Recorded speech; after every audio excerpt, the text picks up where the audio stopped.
Well, hello there, folks. Welcome to this continued series of Trainer Rants. Now, this video is a little bit more specific to people that are working in the vet sector here in Australia. And having said that, this video can be applicable to other countries and other areas of training as well. But in our world of training here in Australia in the vet sector, we have a system of competency-based training, CBT, or competency-based assessment. Now, recently, I've had a bit of a discovery, bit of an insight, bit of a moment that I'd love to share with you. And you may want to grab a pen, write this down, because it may blow your mind. You never know, right?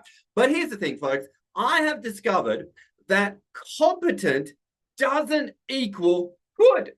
I'll say it again. Competent doesn't equal good. So what I mean by that is in our world here in Australia, essentially, we have a system where I will watch you do something or I'll give you a test and then I'm going to mark you off as competent or not yet competent, which is all fine. And we test and assess back to specific criteria to an industry or to a workplace, which is great. But here's the thing, folks. What I've discovered is that ultimately, when we are marking someone as competent, i.e., they can do it, we are really basically just saying they have met the bare minimum standards. The bare minimum standards.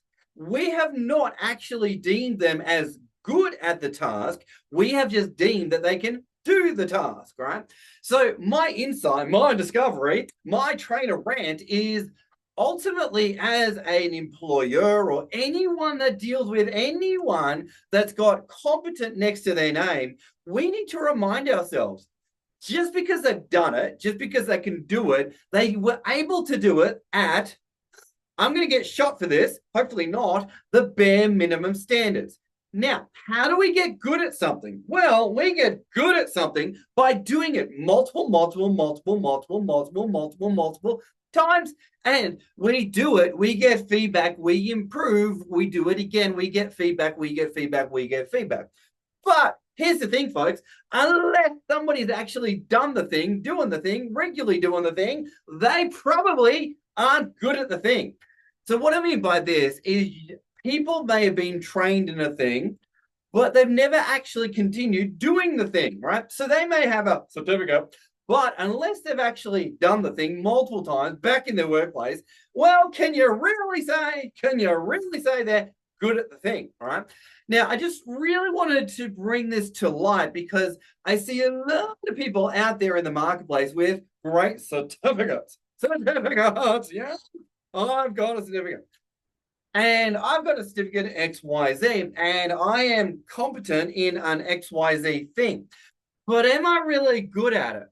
And this is just something to think about, folks, as you integrate and as you interact with different people in your marketplace, your industry, whatever that is, and start to think about, okay, this person's got a certificate, but can they really do it to a good level?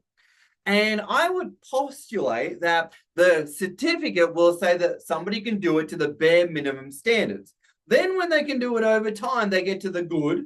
Then they get to the intermediate. Then eventually they stay to it or stick to it. They get to the advanced level or the mastery level, right? And that's another video for another time.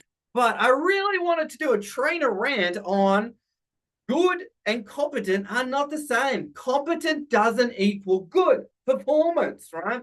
So I know you're probably going to shoot me, you're probably going to hate me, and you're probably also going to agree with me as well. Because just because someone has done it on their resume or got it on their resume doesn't mean they can do it a good job, right? Alrighty, folks, drop the comments below. Agree with me, disagree with me, say whatever you want to say. But as always, like, comment, share. Let's get the message out there. And this is just another video in the world of trainer rants as I really want to share some really great knowledge with everyone as we venture into 2025 and go out there, be the very best that we can be. Today's video was all about competent doesn't equal good. Hopefully you can apply that. Think about where that may be applicable to people in your work, or maybe people you've come across that have got some certificates and you're like, I've seen the certificate, but the person really can't do a good job. On that note, folks, thanks for watching, team, and go out there, continue to be the very best trainer you can be. On that note, folks, see you on the next one. Bye for now.